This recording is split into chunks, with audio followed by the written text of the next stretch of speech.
Hello, welcome to Vishakha astro channel. Vishakha astro channel में आपका स्वागत है। दोस्तों, पाप कर्तर योग के बारे में हम कुछ वीडियो बनाई है और अलग अलग जन्म लग्न के लिए कुछ बातें की।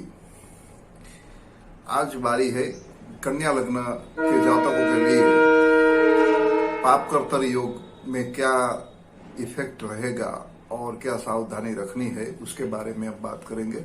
तो चलो शुरू करते हैं। कर्क लग्न के कन्या लग्न के लिए पाप कर्तर योग का क्या इफेक्ट है। अगर आपकी हॉरोस्कोप में फर्स्ट हाउस में 6 अंक लिखा है तो आप कन्या लग्न के जातक है। सबसे पहले हॉरोस्कोप में जो पहला स्थान होता है वहां 6 अंक लिखा है, तो दैट मीन्स के आप कन्या लग्न के जातक है। तो आपकी हॉरोस्कोप में 7वें भाव में पाप कर्तर योग बनता है। 7th हाउस में मीन राशि है आपकी, वहां गुरु आएगा और 29 अप्रैल को शनि कुंभ राशि में प्रवेश करेगा जो आपका 6th हाउस में है, और राहु मीन राशि में मेष राशि में आएगा, वो आपकी 8th हाउस में। अष्टम भुवन में राहु, 7वें भुवन में गुरु और 6ठे भुवन में शनि। तो सीधा अर्थ ये है कि शनि और राहु के बीच में 7वें भाव में पड़ा गुरु पाप कर्तर योग में है। मतलब 7वें भाव पाप कर्तर योग में हुआ। ये 7वें भाव क्या है? 7th house. What is 7th house? कुंडली का 12 स्थान होता है, 12 हाउसेस। 12 स्थान होता है, उसमें 7वें भाव जो है वो दाम्पत्य जीवन का स्थान है, पार्टनरशिप का स्थान है।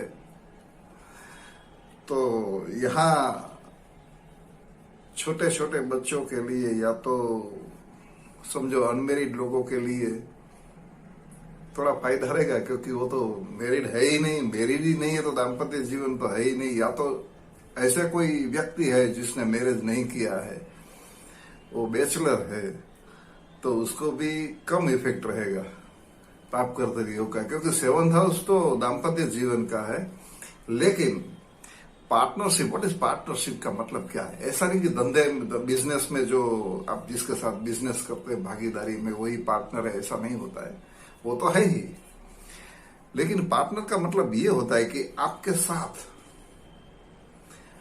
साथ कुछ ना कुछ कामगिरी करते हैं। कोई हॉस्टल में रहता है तो रूम पार्टनर है, पार्टनरशिप। आप पार्टनरशिप में रहते हैं, किराए के मकान में आप पार्टनरशिप में रहते हैं। 2-4 दोस्त वो बोलते हैं ना कि कोई किराए के मकान में कोई पढ़ने के लिए गया तो 2-4 दोस्त इकट्ठे होकर रहते हैं, वो भी रूम पार्टनर होते हैं, पार्टनरशिप। आपके आड़ोस पड़ोस में लोग हैं, वो they are just like your partner. लेकिन दोस्त नहीं, दोस्त का मतलब अलग है, फ्रेंडशिप का मतलब, यह पार्टनरशिप। तो कहीं ना कहीं पार्टनरशिप पर भी इफेक्ट, पार्टनरशिप को भी इफेक्ट होगी। दाम्पत्य जीवन, चलो ये बात छोड़ देते हैं। जो मैरिड लोगों को लिए खास सावधानी रखनी है। जो ऑलरेडी मैरिड है तो पति हो या पत्नी, आपके लाइफ पार्टनर के साथ समझो 13 अप्रैल से जुलाई महीने तक, एंड ऑफ द जुलाई, तकरीबन 3 महीने का 90 दिवस का लंबा पीरियड, मतलब 3 महीने की बात है। तो 3 महीने का पीरियड में क्या से क्या हो सकता है? कोई ना कोई नुकसान हो सकता है अगर आप सावधानी न रखें तो। आपके संबंध में कहीं ना कहीं डिस्टरबेंस होगा, आपकी अंदर आपकी बातचीत में मिसअंडरस्टैंडिंग हो सकती है और उसका परिणाम नेगेटिव रिजल्ट हो सकता है। कभी कभी इतना ज्यादा बढ़ जाता है तनाव, डाइवोर्स तक भी बात पहुंच सकती है, लेकिन हमें ये नहीं करना है। पहले से ही सावधानी रखें, क्योंकि पाप कर्तर योग शुरू होने वाला है। तो आपके लाइफ पार्टनर के साथ बहुत अच्छे संबंध रखिए, संयम रखिए, धीरज रखिए, समझने की कोशिश कीजिए। मसलों से हल हो सकता है, बातचीत से मसला हल हो सकता है। तो कोई ज्यादा झगड़े की गुंजाइश नहीं होनी चाहिए। थोड़ी सावधानी रखनी है, बहुत सोच समझ कर बातचीत करनी है, संबंध को बढ़ाना है, ऐसे ही बरकरार रखना है 3 महीने के लिए। क्योंकि गुरु जो है वो 7th हाउस में, भले ही उनका ही घर है मीन राशि, फिर भी पाप कर्तर योग में शुभत्व नष्ट हो सकता है। तो ये बात है, इसलिए 3 महीने के लिए थोड़ी सावधानी रखें, बाकी का पीरियड अच्छा है।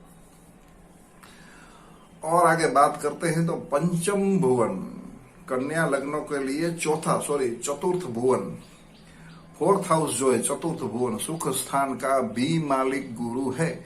क्योंकि आपकी कुंडली में 4था स्थान में धन राशि है, जिसका मालिक गुरु है, Lord of the 4th house is also Jupiter, not only 7th house. तो यहां केंद्र का मालिक तो है ही, तो केंद्र का बल कम हो गया। सबसे पहले तो चतुर्थ भुवन की बात करते, सुख स्थान। सुख का मतलब हर दिशा में से सुख मिलता है। किसी को पैसे से सुख मिलता है, किसी को पत्नी से सुख मिलता है, किसी को माता पिता से सुख मिलता है, किसी को भाइयों से सुख, किसी को नौकर चाकर से, धन दौलत, मकान, मिलकत, वाहन, ये सब चतुर्थ भुवन का जिम्मेदारी होती है। तो यहाँ भौतिक सुख सगवड़ता, लग्जरियस लाइफ में डिस्टर्बेंस जरूर होगा, आने वाला है। पाप कर्तर योग के दौरान अगर आपकी कोई अच्छी कार है, स्कूटर है, कहीं चोरी न हो जाए उसका ख्याल रखना है, एक्सीडेंट न हो जाए उसका ख्याल रखना है, डैमेज हो सकता है, आपकी प्रॉपर्टी डैमेज हो सकती है। अगर प्रॉपर्टी आप खरीदना चाहते हैं तो थोड़ी 3 महीने के लिए रुक जाइए। अप्रैल, मई, जून,